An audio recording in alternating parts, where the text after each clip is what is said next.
수강생 여러분 안녕하세요. 북한 경제의 어제와 오늘 강좌를 맡은 홍지환입니다. 이번 강의는 9번째 강의로 북한 주민의 생활 수준을 주제로 진행하겠습니다. 지난 8주차 강의에서는 대북 제재에 대하여 살펴보았습니다. 대북 제재에 어떠한 내용이 담겨 있는지, 또 대북 제재가 북한 경제에 어떠한 영향을 주고 있는지 말씀드렸습니다. 그리고 코로나 차단을 위한 국경 봉쇄 조치의 영향에 대해서도 논의했고, 마지막으로 북한 경제 전망에 대해 제재 하에서와 제재 해제 이후로 나누어 살펴보았습니다. 북한 주민의 생활 수준에 대해 살펴보는 이번 강의는 다음과 같은 순서로 진행됩니다. 먼저 1인당 실질 GDP를 기준으로 북한 주민의 생활 수준을 평가합니다. 사실 북한의 1인당 소득 수준을 제대로 추정할 수 있다면 생활 수준에 관한 논의는 간단히 마무리될 수 있을 것입니다. 하지만 북한의 1인당 소득 수준에 대한 정보는 충분하지 않습니다. 뒤에서 다시 말씀드리겠지만 북한 당국이 발표한 값도 있고 한국은행이 추정해서 발표한 값도 있긴 한데 모두 한계를 가지고 있어 이들 자료만으로 북한 주민의 생활 수준을 평가하기는 어렵습니다. 그래서 이번 강의에서는 북한 주민의 생활 수준과 관련된 여러 지표를 함께 살펴보려고 합니다. 1인당 실질 GDP에 이어서 가장 먼저 살펴볼 것은 식생활의 변화 양상입니다. 이어서 영유아 영양 상태, 그리고 가계 재산 수준의 변화에 대해서도 검토해 보겠습니다. 분석은 자료 여건을 고려해 김정은 시대의 변화 양상을 살펴보는 데에 초점을 맞출 것이며, 가능한 경우에는 국제 비교를 통해 북한의 상황을 상대화해서 살펴보겠습니다. 그리고 마지막으로 이러한 분석 결과를 종합해서 북한 주민의 생활 수준을 평가하면서 논의를 매듭짓도록 하겠습니다. 그럼 이제 강의를 본격적으로 진행하겠습니다. 1인당 실질 GDP는 생활 수준을 나타내는 가장 대표적인 지표라고 할 수 있습니다.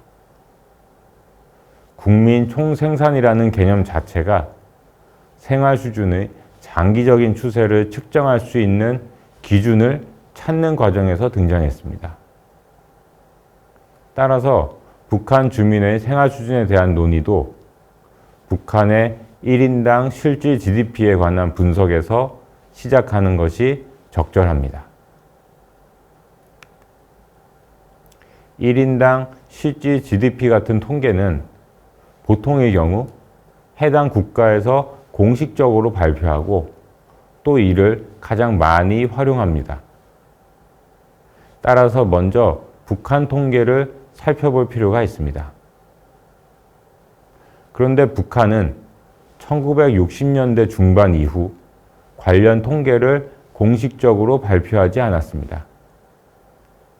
그러다 북한이 국제사회의 지원을 받기 위해 경제 관련 통계를 외부에 제공하는 과정에서 1992에서 2004년 통계가 알려지기도 했습니다. 하지만 그 이후에는 관련 자료가 공개되지 않았습니다. 그런데 2021년 북한이 지속가능 발전 목표 이행 현황을 국제사회에 보고하기 위해 발간한 자발적 국가 리뷰 보고서인 VNR에 1인당 GDP 통계가 수록되었습니다. 그림은 이를 그대로 옮겨놓은 것입니다. 이 보고서에 수록된 GDP를 북한 인구수로 나누면 2019년 북한의 1인당 실질 GDP는 1317달러입니다. 이는 최빈국에 가까운 수준입니다. 이 통계를 얼마나 신뢰할 수 있는가에 대해서는 의문이 들지만 국제사회에 북한 스스로 최빈국에 가까운 현실을 인정했다는 것은 의미가 있다고 생각됩니다. 그런데 방금 말씀드린 것처럼 이 통계를 신뢰하기는 힘듭니다. 북한이 보고한 바에 따르면 2016에서 2019년 북한의 연평균 경제성장률은 5.1%이고 1인당 실질 GDP 증가율은 4.6%였습니다. 그림상으로 보면 매년 1인당 실질 GDP는 증가한 것으로 나와 있습니다. 하지만 지난 강의에서 본 것처럼 2017년 이후 대북 제재의 영향이 본격적으로 나타났습니다. 당초 예상보다 충격이 작았긴 했지만 경제 위축은 불가피했습니다. 이러한 측면을 고려하면 2016에서 19년 1인당 실질 GDP가 연평균 5% 가깝게 성장했다는 북한의 발표는 실태에 부합하지 않는다고 볼 수 있습니다. 이에 반해 한국은행이 추계한 북한의 경제 성장률은 2016년 3.9%였지만 2017년과 2018년에는 각각 마이너스 3.5%와 마이너스 4.1%를 기록했습니다. 제재 이후 상황을 고려해 볼 때 이러한 한국은행의 추계가 현실에 더 가까워 보입니다. 북한이 이처럼 현실과 괴리된 소득 통계를 발표한 이유는 무엇일까요?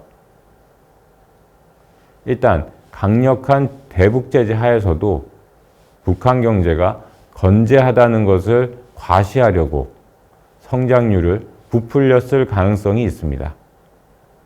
즉, 정치적 목적을 가지고 이러한 통계를 발표했을 가능성이 있습니다. 다른 한편으로는 북한 당국이 이러한 통계를 작성할 역량을 갖추지 못하고 있어 부정확한 결과를 제공했을 가능성도 있습니다. GDP 추계와 같은 작업을 수행하기 위해서는 일정 수준 이상의 행정 역량이 필요한데 북한이 그러한 역량을 갖추지 못했을 가능성이 있다는 것입니다. 이번 VNR 보고서를 보면 북한 스스로 국제 기준의 경제성장 측정 지표에 따라 정기적으로 자료를 수집하는 시스템을 구축할 필요가 있다라고 언급한 부분이 있는데 아직 통계가 체계적으로 구축되지 못하고 있음을 인정하고 있는 것 같습니다. 이번에는 한국은행이 추계한 북한의 1인당 소득 추세를 보겠습니다. 이 통계는 한국에서 북한의 GDP와 관련해 가장 많이 활용되고 있는 자료라고 보시면 되겠습니다. 그림은 한국은행이 추정한 연도별 북한의 1인당 실질 GDP 추세를 1995년 값을 100으로 놓고 지수화하여 나타낸 것입니다.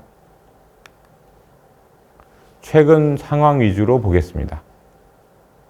그림에 수치가 제시되어 있지 않은데 2010년 96.4에서 완만하게 증가해서 2016년 100.3으로 정점에 이르렀습니다. 그 이후에는 하락하여 2020년에는 87.3에 그치고 있습니다. 2010년대 추세만 놓고 보면 2010년대 전반기에 완만하게 상승하다가 2010년대 후반기 들어와 위축되고 있다는 것인데 북한 경제 연구자들은 대체로 이러한 흐름에 동의할 것입니다. 일반적으로 북한 경제는 제재가 강화되기 이전에는 안정적인 성장세를 보이다가 제재가 강화된 이후에는 위축된 것으로 평가되고 있기 때문입니다. 그런데 그림에서 의문이 드는 부분도 있습니다. 예를 들어 그림에서 2020년 1인당 소득 수준은 1998년과 거의 비슷해 보입니다. 그런데 1998년은 북한 경제가 고난의 행군을 거치면서 최악의 상황에 이르렀던 시기입니다. 그림에서도 1998년 저점을 찍고 이후 상승하는 양상을 확인할 수 있습니다. 그렇다면 2020년 북한 경제가 그 정도로 심각한 상황에 놓여 있다고 볼 수 있을까요? 그렇게 보기는 어려울 것 같습니다. 사실 한국은행의 북한 경제 성장률 추계 결과가 말씀드린 것처럼 가장 널리 활용되고 있긴 하지만 여러 연구를 통해 그에 대한 문제 제기도 이루어져 왔습니다. 이번 시간에 이에 대해 자세히 말씀드리긴 어렵습니다만 가장 대표적인 것이 2000년대 이후 북한 경제의 회복 추세를 과소평가했을 가능성이 높다는 점입니다. 지금까지 본 것처럼 북한의 1인당 GDP에 관한 통계는 여러 한계를 안고 있습니다. 그런데 북한과 같이 발전 수준이 낮은 국가들의 경우 이처럼 소득 관련 통계가 부실한 경우가 많습니다. 그리고 이러한 경우에는 교육, 보건, 기대수명, 실질임금, 재산 등 다양한 지표가 생활수준 평가에 활용되어 왔습니다. UN 등 국제사회가 개발도상국의 민생 실태를 파악하려고 각종 가계조사 사업을 벌여왔는데 그 이유도 이러한 여러 지표를 통해 각국의 생활수준 변화를 파악하는 것에 있다고 할 수 있습니다. 이러한 측면을 고려하여 다음 시간부터는 북한 주민의 생활수준 이해에 도움이 되는 몇 가지 다른 지표들을 살펴보겠습니다. 먼저 살펴볼 것은 북한 주민의 식생활입니다.